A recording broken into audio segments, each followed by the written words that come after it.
नमस्कार दोस्तों, आज मैं आपको पौष पूर्णिमा व्रत की कथा सुनाने जा रही हूँ। प्रेम से बोलिए कृष्ण भगवान की जय हो, विष्णु भगवान की जय हो, भोले बाबा की जय हो। एक दिन श्री कृष्ण जी ने अपनी माता से कहा कि इस भूमंडल पर एक अत्यंत प्रसिद्ध राजा चंद्रहास से पातित अनेक प्रकार के रत्नों से परिपूर्ण कातिका नाम की एक नगरी थी। वहां पर धनेश्वर नाम का एक ब्राह्मण रहता था। उसकी स्त्री अति सुशील रूपवती थी। दोनों ही बड़े प्रेम के साथ रहते थे। घर में धन आदि की कमी नहीं थी। उनको एक बड़ा दुख था कि उनके कोई संतान नहीं थे। इस दुख से वह अत्यंत दुखी रहते थे। एक समय एक बड़ा तपस्वी योगी उस नगरी में आया। वह योगी उस ब्राह्मण के घर को छोड़कर अन्य सब घरों से भिक्षा लाकर भोजन किया करता था। रूपवती से वह भिक्षा नहीं लिया करता था। उस योगी ने एक दिन रूपवती से भिक्षा न लेकर किसी अन्य घर से भिक्षा लेकर गंगा किनारे जाकर भिक्षान को प्रेम पूर्वक खा रहा था कि धनेश्वर ने योगी का यह सब कार्य किसी प्रकार से देख लिया।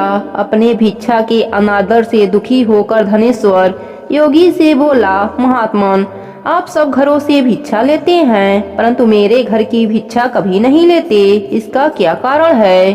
योगी कहने लगा, निसंतान के घर की भीख पतितों के अन्न के तुल्य होता है और जो पतितों का अन्न खाता है वह भी पतित हो जाता है। चूंकि तुम निसंतान हो अतः पतित हो जाने के भय से मैं तुम्हारे घर की भिक्षा नहीं लेता हूँ।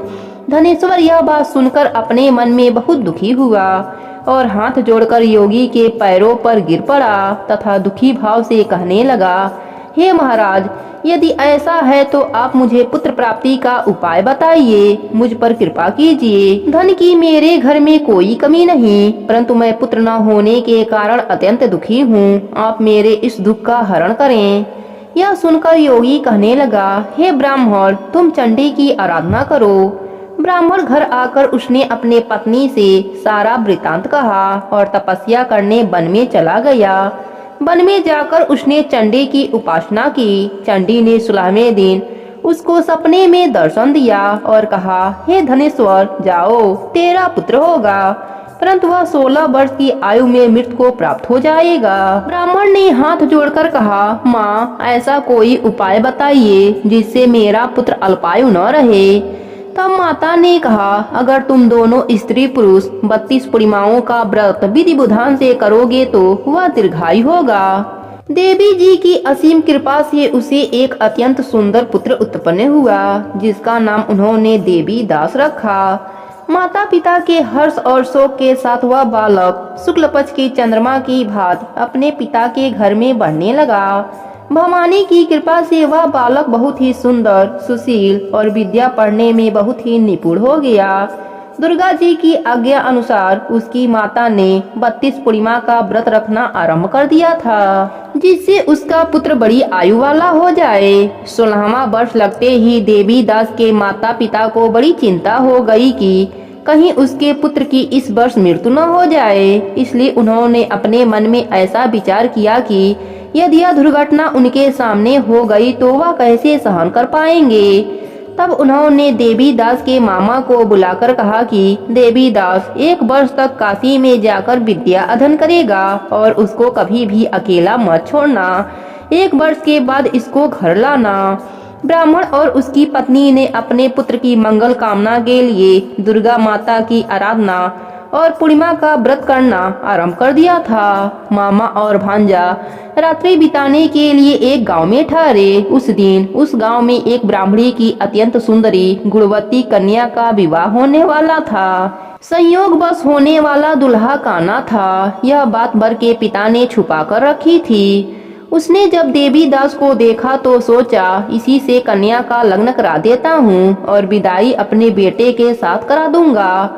वह इस बात को लड़के के मामा से कहा। वह तैयार हो गए। देवी दास का विवाह संपन्न हो गया। विवाह कार्य समाप्त होने के बाद भोजन करने वर और वधू बैठे ही थे कि देवी दास उस कन्या के बारे में सोचकर रोने लगा। कन्या ने रोने का कारण पूछा तो देवीदास ने सारा वृतांत सुना डाला। इस पर कन्या ने कहा, हमारी शादी अग्नि के सामने हुआ है, हम आपको ही अपना पति मानते हैं, मैं आपकी ही पत्नी रहूंगी, किसी अन्य की कदापि नहीं बनूंगी। तब देवीदास ने कहा, ऐसा मत कहिए, क्योंकि मेरी आयु बहुत थोड़ी है, मेरे मरने के बाद आपकी क्या गति होगी। परंतु कन्या ढेर विचारों वाली थी, वह बोली, जो आपकी गति होगी वही मेरा भी गति होगा। हे स्वामी, आप रोना बंद कीजिए और भोजन ग्रहण कर लीजिए। देवीदास जब जाने लगा तो 3 नगों वाली अंगूठी अपने पत्नी को दिया और बोला, हे प्रिय, मैं काशी जा रहा हूँ। और वह काशी चला गया।